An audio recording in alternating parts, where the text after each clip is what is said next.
چا یو سټایل هیر سټایل وکړو نو دی بیا چاپ ته تللی هلته ناستي په چاپ کې ناستي هلته هغه دومره غټ داسې شی لګېدلی دې کړکۍ مې غټ غټ تصویران پې لګېدلي هلکه ما د دې منداړو په شان جوړ کا هلکه ما د دې هندو په شان دی جوړ کا هلکه ما د دې سیک په شان دی جوړ کا دا هغه منداړان پکې بیا خوښي هلکه ته وګوره دغه هیر سټایل چې چا کړی دی په دې تصویرانو کې چې لګېدلي دي د پیغمبر د زمانې نه رواله د دې زمانې پورې پکې د یو مسلمان تصویر شته نه به پکې صرف په پرنچ کټینګ کې او په داړي سټایل کې په هغې کې د نقیب الله مسعود یو تصویر لګېدلی کله کله هغه موږ دا نه وایو چې یو ښه سړی و هغه څه ښه سړی نه و خو داسې ځای کې ورغی چې لکه کیدی شي چې الله بخلی په ناجایز ووجلی شو لیکن دغه ځای له خو به تا یا الله ورولي یا به دې ور نه ورولي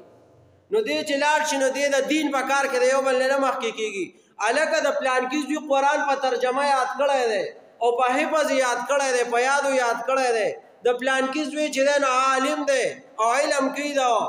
قرآن طالب العلم دی نو دې دا نه کوي دی وي مړه وي کوي به که نه وي دا ګران دی دا ماله کله راځي او په سټایل کې به بیا دا چا منداړو په شان ځان جوړ دا ګوره د خپل واړه لږ قرآن طرف ته لږ دین طرف ته په دین کې د یو بل سره سیالي پکار ده په ویښتو کې په جامو کې په واسکاټو کې په ګیرو په سټایلونو کې په دې کې آخرت نشته آخرت که تا ته میلاویږي نو صرف د قرآن په وجه میلاویږي که ما ویښته پرې مثال په طور په دې هم بعضې خلک اعتراض کوي دا سنت خلاف دي که نه سنت خو درې قسمه ویښته راغلي وفره راغلي لمه یا لمه راغلي او جمعه راغلي جمعه په کته 4 څومره اوږده شو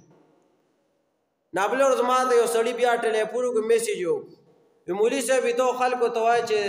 قرآن زده کړئ دا وکړئ دا وکړئ درس کوئ ستا خو په خپله دا ویښته د شریعت نه لږ اوټ روان دي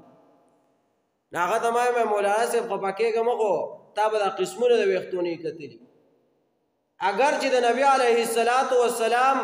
په دې باندې استقامت نه وي اختیار کړی چې دی عمر له اوږده ویښته وو د نبي علیه السلام ویښته چې وو نو عمر له باندې پوسکو سره د غوږونو دا پوسکی چې دې نه به کته به هم اوږدېده کله کله به اوږده شو لکه ټیم به ورته میلاو نه شو جهاد په میدان کې به نو اوږده به شو لیکن زمونږ ځوانان چې کوم سټایل کوي نو دا سټایل پیغمبر نه دی کړی لکه زمونږ په بعضې مدارسو کې اکثر د په هر کم تاریخ باندې به سر کټاکۍ دا سنت طریقه ده طالبان له خو چا سم کټاکۍ یا بیخي واړه کوي نو ښه خبره ده ځکه سپږې پکې کېږي صفایي نه کېږي که خو چې لازمې ګڼې سر کټاکول دا د خوارجو علامه ده دا سړی خارجي ګرځي داسې نه چې اوس میا صاحب وایي چې ما یاد میا صاحب نه یادوم دا د کټاکړی دا خو به یا خشکي یا به بل څه چلي کو دې ورته سنت وایي نو دا د خارجیانو علامه ده شیخ صاحب هم سر کټاکه وکړه اکثر به دې به پیریډ کې پټکې لرکو یو وبی خاندل آرامیانو هسې نه چې ما ته ووایي چې دا خارجي دی امام مې دې څه معتزلي شوی غونده کې موږ دا سر مې کټاکړی دی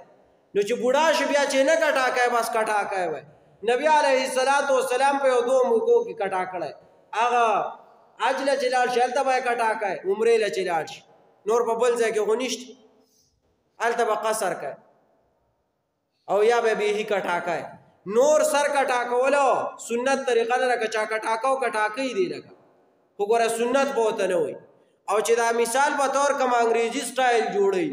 نو دې ته به دا نه وایي چې دا سنت طریقه ده ځکه چې غیر ته د سنت طریقه وایي سړی بیا لګاو